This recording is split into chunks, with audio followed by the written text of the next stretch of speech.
Hey guys, in this lesson I'm going to be showing you how to play all the major open chords correctly, so you'll never play them wrong again. So we're going to be taking a look at the chords from A through to G, so that's A, B, C, D, E, F, G. And like I say, by the time this lesson is complete, you're going to be playing those chords correctly. Very often, as a teacher, when I'm teaching people face to face, one of the most common things I come across is when people say to me, why is it that this chord doesn't sound correctly? Well, by the end of the lesson, you're going to know exactly why that is.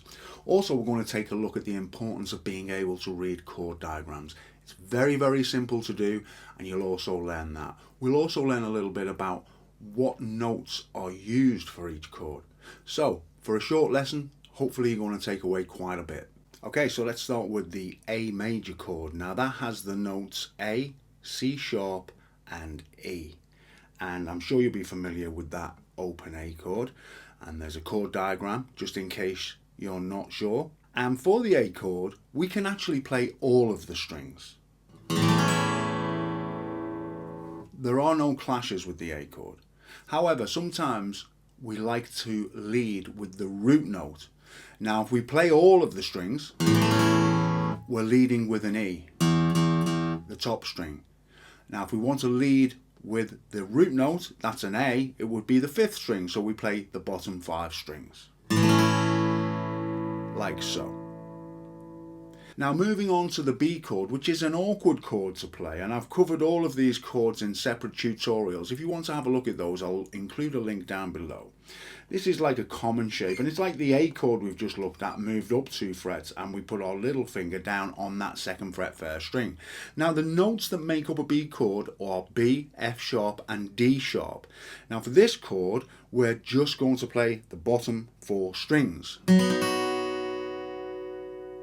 Moving on to the C chord, it's potentially one of the first chords we ever learn, and the notes that make up a C chord are C, E, and G. For this chord, again, we can play all of the strings should we wish to, but I think it sounds better when we lead with the root note, which would be playing the bottom 5 strings. That's leading with the root note. We could also add the 6th string 3rd fret, which is a G, and then we can play them all. Now that sounds better in my opinion than just playing a standard C shape like so and playing them all. Okay, but the choice is yours, they're the options. Now moving on to the D chord, we have the notes D, F sharp, and A. And again, for this chord, interestingly, we can have all of the strings played.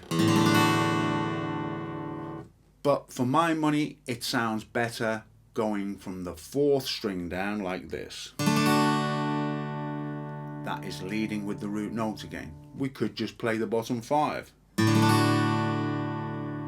Then we come to E major, and for the E major chord, this is a nice straightforward one. We have the notes E, G sharp, and B, and we play all of the notes. Like so. Then we move on to an F chord. Now for the F chord, we have the notes F, A, and C. And we play the F chord like this. This is like an open F, or as close to an open F as we can kind of play, really. And we just play the bottom 5 strings. Like so. Now we could always put our thumb over the top like that and play all of the strings. So that's another option that you have. And then finally we have a G chord, which I'm sure you'll know. That's this shape. And notice the fingers that I'm using. Typically beginners will go with this kind of shape, which is fine. But when you get a little more experience, you'll realize that this shape can be more beneficial. For example, if we want to play a 7th, we can just take the little finger off and drop that finger down there without having to do a complete rearrangement of our fingers. Now the notes that make up a G chord are G, B, and D, and we can play all of the strings like so. That is how we play all of the open chords correctly. Now for anybody who's unclear on how to read chord diagrams, let's take a quick look at that. Here you can see a chord diagram, and below the name of the chord you will see some X's and zeros. So What do these mean? The X signifies a string which shouldn't be played, and the 0 signifies a string which should be played, which is open. That means it's not fretted. Now, when we look at the actual chord diagram, you'll notice that there are dots on the strings, so they are the notes that we play. And as you can see, this is a really simple concept to grasp. So I hope that you found that helpful, guys, and if you did, you might be interested in checking out my Patreon, where I've got over 400 exclusive lessons. Thanks so much for watching this. If you'd like to see me do some similar videos, taking in some different chords, perhaps sevenths or augmented or slightly different chords, we can do that.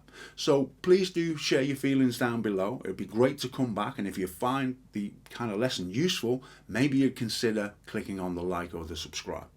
In the meantime, you all take care, guys.